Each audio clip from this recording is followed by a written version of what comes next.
Karibu tena kwenye channel yetu ya Tiba na Afya, ambapo leo tutazungumzia tatizo la maambukizi ya njia ya mkojo, yani UTI. Huu ni ugonjwa unaosababishwa na bakteria katika sehemu yoyote ya njia ya mkojo, ikiwemo mfereji wa mkojo, kibofu cha mkojo, mirija ya mkojo au figo. UTI ni tatizo linaloathiri watu wengi duniani. Mara nyingine husababisha maumivu makali katika maeneo ya mfumo wa mkojo na linaweza kuleta madhara makubwa kama halitachukuliwa hatua za mapema. Maambukizi katika njia ya mkojo hutokea wakati bakteria wanapoingia kwenye njia ya mkojo. Mara nyingi hupitia kwenye mfereji wa mkojo. Bakteria hawa wanaweza kusafiri hadi kwenye kibofu cha mkojo na kisha, kama tatizo halijatibiwa, husafiri hadi kuingia kwenye figo, hali ambayo inaweza kusababisha madhara makubwa zaidi. Hii ni changamoto kubwa kwa afya ya mfumo wa mkojo na inahitaji hatua za haraka za kutibu na kuzuia madhara zaidi. Yawezekana umekuwa ukisumbuliwa na tatizo hili na pengine limekuwa likijirudia mara kwa mara. Hali hii siyo salama kabisa kwa afya, kwani inaweza kuathiri mfumo wako wa mkojo, ikiwemo figo na hata mfumo wa damu.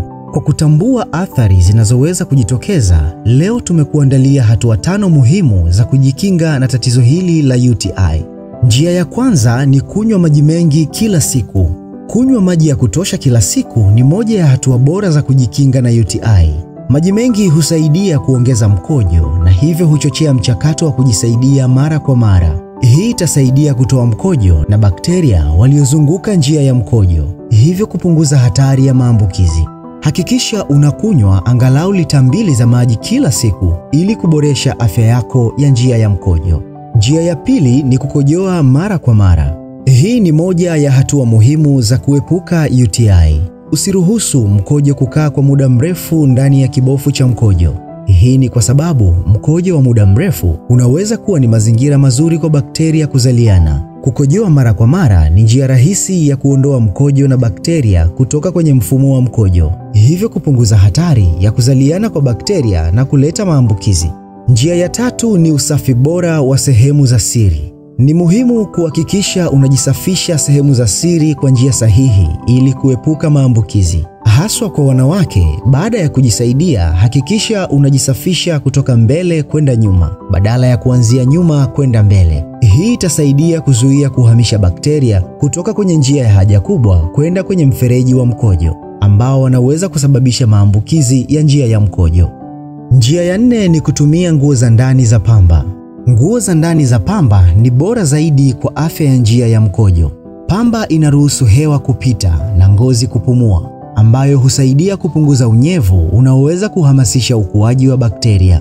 Epuka nguo za ndani zilizotengenezwa na material kama vile polyester, nylon na spandex, ambazo huzuia hewa kupita na kuongeza hatari ya kuzaliana kwa bakteria na maambukizi. Njia ya 5 ni kuepuka kutumia bidhaa za kemikali katika kusafisha sehemu za siri.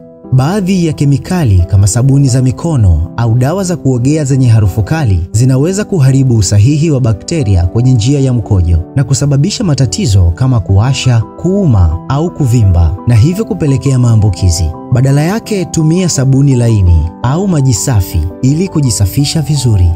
Ikiwa una maswali zaidi kuhusu jinsi ya kutunza afya yako au unahitaji ushauri wa kitaalamu, tuandikie katika comment section na endelea kufuatilia akaunti zetu za mitandao ya kijamii ili upate elimu zaidi na ushauri kila siku kupitia simu yako.